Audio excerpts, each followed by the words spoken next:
Como vocês já explicaram, que a maior bancada Brasil e China, a maior bancada parlamentar Brasil e China está na Câmara dos Deputados. Isso seria um sinal, lembrando que a Cátia Abreu falou que se deitaria para o partido chinês e o presidente do Senado, Rodrigo Pacheco, mandou uma cartinha ali parabenizando o PCCH por 100 anos. Nós também temos uma cidade chinesa dentro da Bahia. Cissa, sua opinião. Gente, eu não estava sabendo dessa cidade chinesa dentro da Bahia, estou horrorizada com isso. Eles compraram um pedaço da terra do petista Rui Costa e fizeram tipo uma Chinatown. Meu Deus do céu. E fica tudo por isso mesmo, né? E tá tudo bem, vamos deixar, vamos incentivar isso, né? É isso que eu fico horrorizada, sabe? Pessoas que são eleitas para defender o interesse do povo brasileiro se vendendo, e até, como o Rafael falou, por tão pouco, porque, assim, não é tanto assim, não muda a vida de ninguém, mas estão se vendendo por tão pouco e entregando o país de bandeja. Por isso que eu acho, sabe, as pessoas de bem têm que começar a se candidatar, tem que se eleger, porque se a gente não mudar isso, a gente vai ficar na mão desses marginais que estão vendendo a gente a preço de banana, literalmente. Cissa, desculpa te interromper, mas o Victor Lobato, ele fez uma observação importante que precisa ser pontuado. A China tem o domínio basicamente de mais da metade da nossa rede elétrica, da rede elétrica brasileira. Pois é, aqui nos Estados Unidos eles também estão dominando tudo. E é um problema, porque a gente já viu aqui recentemente que a gente chama aqui de power grid, o elo que tem de energia foi hackeado há pouco tempo, tiveram até que pagar $5 milhões em Bitcoin para os hackers, depois parece que o FBI conseguiu reaver esse dinheiro, mas o transtorno que isso causou foi uma coisa absurda, e olha que foi só uma amostra do que eles podem fazer. Então, com a China tendo controle disso, eles podem simplesmente parar o país, parar a produção de tudo, parar a distribuição de alimentos, tudo, porque a gente depende da energia para qualquer coisa, até assim, carregar o carro, em alguns casos, carregar o celular para eles espionarem, mas eles podem fazer isso porque o que a gente vai fazer a hora que eles tiverem controle disso? Nada, a gente vai ter que falar o que vocês querem, então vamos resolver isso, porque aí já vai ser tarde demais quando eles tiverem controle total disso tudo. E nem precisam do controle total, porque o que eles já têm, 46%, já é o suficiente para fazer um belo de um estrago. Então, as pessoas têm que começar a ficar alertas em relação a isso. Uma senadora ou deputada, sei lá, que fala uma coisa dessas, não pode ser reeleita. O senador não pode ser reeleito. A gente tem que, sabe, tirar o poder dessas pessoas, porque eles estão mostrando do lado de quem os interesses estão. E aqui nos Estados Unidos a gente fala uma coisa: quando a pessoa te mostra quem ela é, acredite. Se eles estão mostrando quem eles são, de que lado eles estão, acreditem neles e tirem o poder deles. Não apoiem esse tipo de pessoa, apoiem quem está do lado de vocês, quem está com o melhor interesse de vocês na cabeça, que quer fazer o bem do país e o bem da população. Não esse tipo de gente. Fontana? Ótimo, eu queria pegar esse gancho da Cici e juntar com aquilo que ela falou antes sobre a imprensa, né?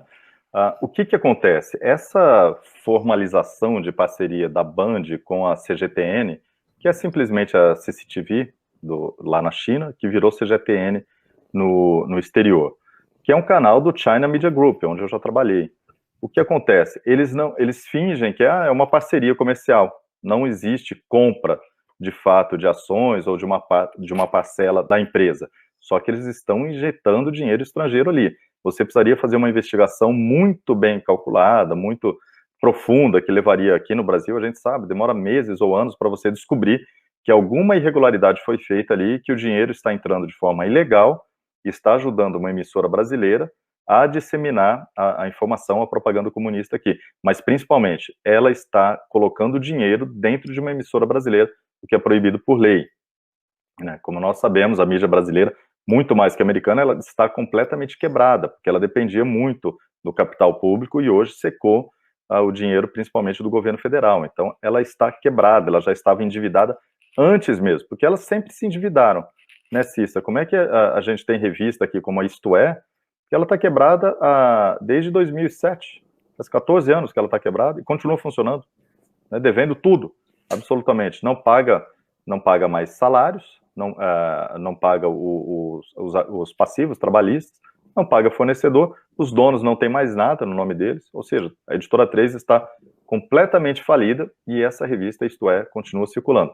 A dívida da Band, lógico, eles não divulgam, mas se sabe que é algo em torno de R$500 bilhão. É impagável, não tem mais como eles se recuperarem. O que eles estão fazendo é rolando a dívida enquanto continuam funcionando. E aí teve um jogador lá que é comentarista dessa emissora e atacou o apresentador da Rede TV e falou do Burger King. Mas engraçado, né? Chamou o apresentador de homofóbico. Peraí, mas esse jogador é pago com dinheiro que vem num país que persegue homossexuais, vem num país que mata, deporta e prende homossexuais. Então, veja bem a hipocrisia. Esse ex-jogador de futebol, que é comentarista da Band, acusou um apresentador de outra emissora de homofóbico. E ele presta serviço para um país que persegue homossexuais. De verdade, não é palavrinha, não. Persegue, prende, expulsa, acaba com a vida dos homossexuais. Você não pode se assumir na China, você jamais vai ter uma ascensão social.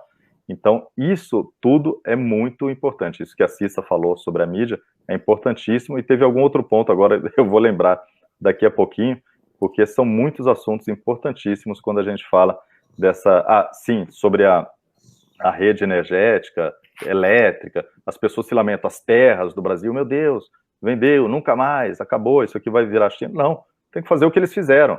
Quando a China, primeiro, acabou o Império em 1911, depois, em 1949, os comunistas tomaram o poder do Kuomintang, finalmente, eles começaram a reverter tudo para eles, tudo que os estrangeiros tinham comprado na China, eles confiscaram, simples. Ó, essa terra que a Inglaterra comprou é nossa. Esse prédio aqui, que era da França, é nosso. Confisca, simples. Né? O presidente filipino, o Duterte, porque a China entrou com tudo nas Filipinas, ele já chegou a ameaçar, não fez nada disso não, mas falou, se a China der qualquer pane elétrica aqui, a gente vai tomar as empresas chinesas. Isso vai dar um problema, uma dor de cabeça, claro, para ele, a China vai retalhar. Mas se o mundo inteiro começar a fazer isso, olha, vocês compraram, querem vender, né? Vocês pagaram 20, a gente vai dar 10. Não quer vender? A gente vai confiscar de volta. Isso aqui pertence ao nosso país. Essa terra aqui pertence ao Brasil. Então, existe sim, tudo isso pode ser revertido, pessoal. Não se desesperem, não se descabelem. A situação é ruim, mas não é irreversível.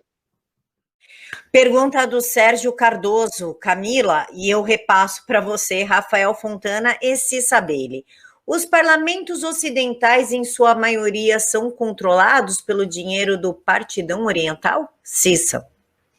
Eu acredito que sim. Aqui nos Estados Unidos eu vejo isso muito claramente, mais por parte dos democratas até do que dos republicanos. Os republicanos são muito patriotas, e quando você é patriota nacionalista, você não vende seu país. Mas, dentro do Partido Republicano, nós temos os rhinos, que são os Republican in name only, republicanos somente no nome. Esses realmente se vendem, esses mostram claramente a que interesses eles estão servindo e não é o interesse do povo americano. Graças a Deus, está tendo primária agora, hoje até à noite, tio Trump vai fazer um outro comício lá em Sarasota, na Flórida, que vai ser sensacional, e todos os republicanos que ele está apoiando são republicanos mais da linha nacionalista, e eles vão concorrer nas primárias contra esses rhinos, e está havendo uma renovação, e esses rhinos, muitos deles até já pediram para sair, está tendo movimento. E tem gente boa no Partido Democrata também, tá, gente? Tem um deputado de Nevada que pediu para sair do Partido Democrata, virou republicano, porque ele falou, não, o Partido Democrata me abandonou, ele usou uma frase até do Ronald Reagan, me abandonou, passou para o Partido Republicano.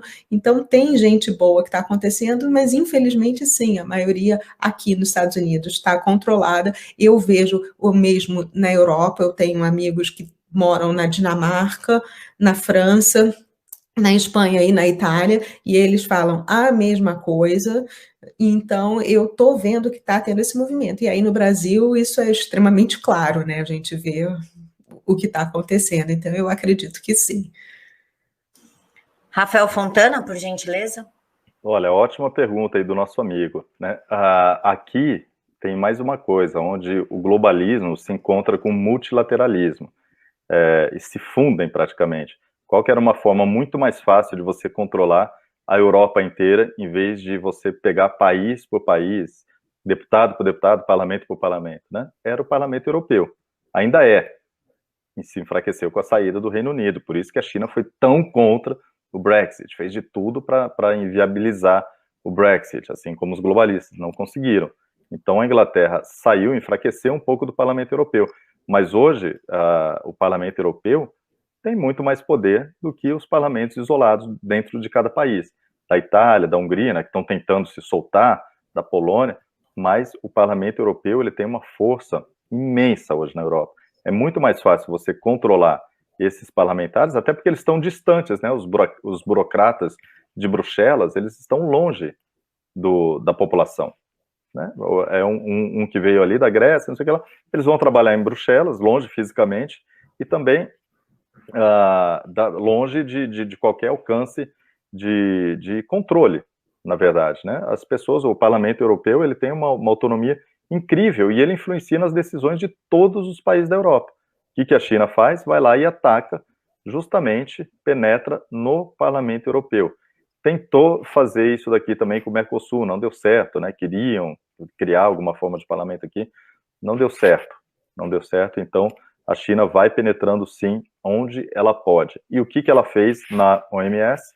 Nós sabemos que quem está lá, Tedros Adhanom Ghebreyesus, da Etiópia, que é simplesmente um infiltrado do Partido Comunista Chinês.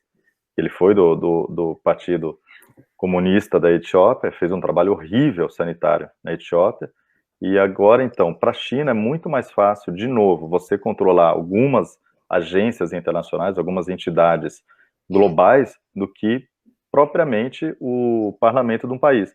Quem que decidiu aqui a política sanitária do Brasil e praticamente do mundo inteiro? Não foi o parlamento brasileiro, foi a OMS, uma entidade internacional, que ela não tem legislatura, ela não tem nada aqui no Brasil.